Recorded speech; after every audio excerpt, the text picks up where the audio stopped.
The first issue raising serious geopolitical concerns is the reported interception of a Nigerian military C-130 aircraft in Burkina Faso, allegedly equipped with passive electronic surveillance systems.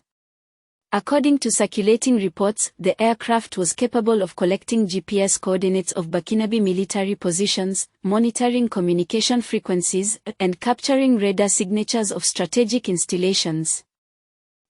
Yes, Nigeria should say bye-bye to those 11 crew members and the aircraft that Burkina Faso intercepted. Before you say I'm just saying things out of thin air, just to let you guys know that that aircraft was not an ordinary aircraft. Yes, I want you guys to share this video intensively. That aircraft that Burkina Faso intercepted had the following. The aircraft was equipped with passive electronics surveillance system capable of capturing 1. The GPS coordinates of Burkina Faso's military bases and positions. 2. The frequencies of communication of the command units. 3. Strategic installation radar signatories. These are the things that the devices that were installed in that aircraft contain. So it wasn't an ordinary aircraft that was going maybe to deliver stuffs, military stuffs in wherever, as they claim. It was an aircraft that was purposely out to gather data. And the machines that were installed in the aircraft were able to do direct transmission. Direct transmission means that what? As it is capturing that information, it is not staying in the database, it is relaying to somebody else. So according to what the preliminary investigation that Burkina Faso has released, it shows that when they enter their radar at Bobo de la So, they automatically manipulated the stuff and it could not function properly. And then they asked them to calm down. Their dashboard started misbehaving because they detected them that they were trying to enter their airspace without notification. So they placed a default and their machine started malfunctioning. So they asked them to land. When they land, that's when they've been able to discover all these things. And the truth is that France is behind all these things. There is nobody else. It is France. France is looking for a way to get a grip on the AES. So they did not choose Bobo de la So just for choosing sake. They will have gone to Fatagoma. They will have gone to Kentodougou. They would have gone to Ouagadougou. They came to Bobo de la So because Bobo de la So is hosting military facilities.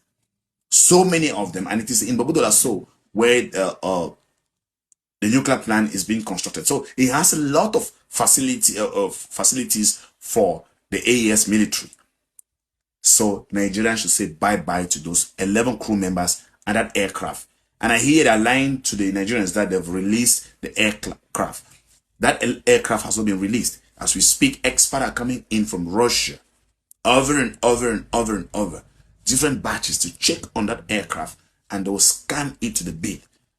Just the result that are coming out shows that it had a lot of things to survey and get data from. Accurate, this incident reflects a dangerous erosion of trust between neighboring African states at a time when regional cooperation is already fragile.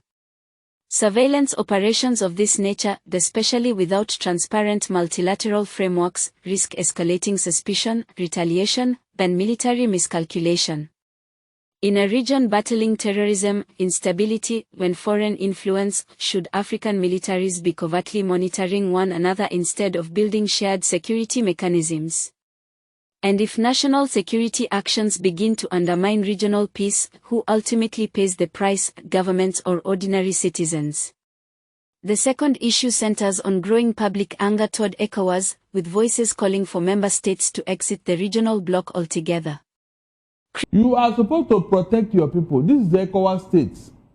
And they are complaining of what their colonial masters is doing to them. Instead of you to align with your people here in ECOWAS, you were, romancing with France, going there and they are dictating to you what to do to your own people. That was why they left. And I cannot blame them. Seriously, I cannot. If other countries, have the opportunity, they too should leave. Because ECOWAS is no longer serving the purpose for which it was created. Where is the protection? ECOWAS has become a toothless bulldog. They can't even sanction Nigeria for what they are saying, except to make a statement that Nigeria is the worst culprit in disobeying ECOWAS court and all that. After that, what happened? After saying that, what happened? Nothing. You just told Nigeria that you disobey ECOWAS court decisions.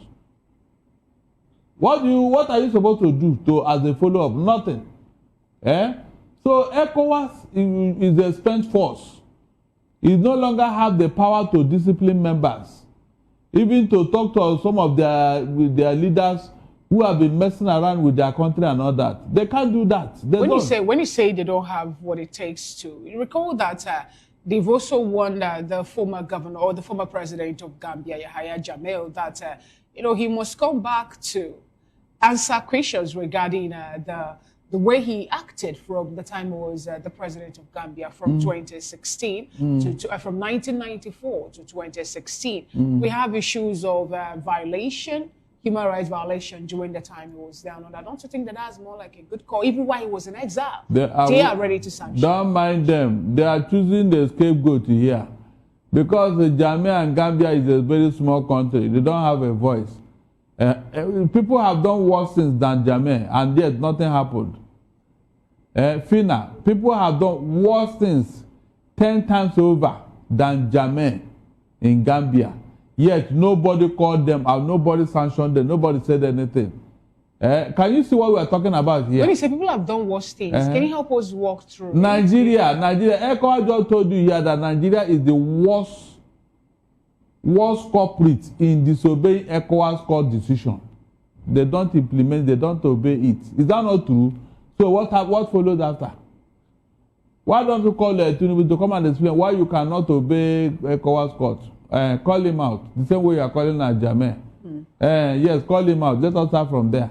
On the issue of military coups, can ECOWAS actually stop other West African nations from this happening? We saw how Nigerian forces and ECOWAS forces actually trooped into Benin Republic, and they are still there even up till now. Can they stop this wave of coups? And is there ever a way we can come to agreement with this confederation of Sahel states who have chosen to stay on their own? If anybody is in doubt, let them watch out. Some of these people are going to leave the ECOWAS bloc. They can't stop coups in West Africa. It's not possible. As long as this rascality in democracy continues, people are going to excuse themselves from it, whether you like it or not. The world has moved on. This is 21st century, for God's sake. You don't expect anybody to wait for you. No, it's not possible. What causes this disagreement? What causes this coup? Have you addressed it? The answer is no. So if you have not addressed it, then what makes you think that the problem will not continue? Look, it's not about democracy. The question is, what has democracy brought to West Africa and Africa? If you are behaving worse than the military men you are accusing of undermining democracy, then what is the need? What is the essence? What's the difference between some of civilian administration in Africa and the military? What's the difference? Some civilian administration is 10 times worse than the military. 10 times worse than the military. They just go to that AU building in Addis Ababa and then protect their own interests. Because you feel that the military. But some of them are genuinely patriotic. Genuinely patriotic, unlike you people who claim to be civilian Democrats. Mention any of them that have not stolen money from their country and take it to the Western world. Just mention one person among them. Is that part of democracy? You steal your country blind. You impoverish your people. You dehumanize your people. You disobey court order, rule of law. And now you are claiming you sit tight. No, tell me, you sit tight like Bobi and Cameroon, like Museveni, like so many of them in Africa. You are not talking. You have not asked them why. It is the military you come and tell that they are not. Critics argue that ECOWAS has drifted from its original mandate of protecting West African people and sovereignty, instead appearing aligned with foreign interests, particularly France. The statement questioning why ECOWAS states tolerate external influence while citizens suffer from insecurity, poverty, and political instability resonates deeply across the region. For many Africans, this is no longer just about policy disagreements, but about dignity, self-determination, and historical trauma tied to colonialism. When regional institutions appear disconnected from the lived realities of the people they represent, can they still claim legitimacy? And if ECOWAS loses the trust of the population, what replaces it, stronger African unity or deeper fragmentation? The third development comes from Uganda, where opposition leader Bobi Wine has told CNN that the upcoming election is effectively a war against him, alleging widespread violence, intimidation, and repression by security forces. Reports of journalists being tear-gassed while covering rallies further amplify concerns about shrinking democratic space and press freedom. Bobi Wine's statement that President Museveni sees Uganda as personal property reflects a broader African dilemma: long-serving leaders, weakened institutions, and elections held under fear rather than fairness. When political competition is met with force instead of dialogue, democracy itself becomes hollow. Can elections truly represent the will of the people when opposition voices are systematically silenced? And how long can stability built on repression last before it collapses under its own weight? As we reflect on these three unfolding stories, military surveillance between neighbors, the crisis of confidence in ECOWAS, and the struggle for democratic space in Uganda, one truth becomes clear: Africa is at a crossroads. The choices made today by leaders, institutions, and citizens will shape the continent's security, sovereignty, and future governance for decades to come. Will Africa move toward transparency, accountability, and unity, or deeper mistrust, fragmentation, and authoritarianism? Your voice matters in this conversation. Share your thoughts, challenge perspectives, then stay engaged.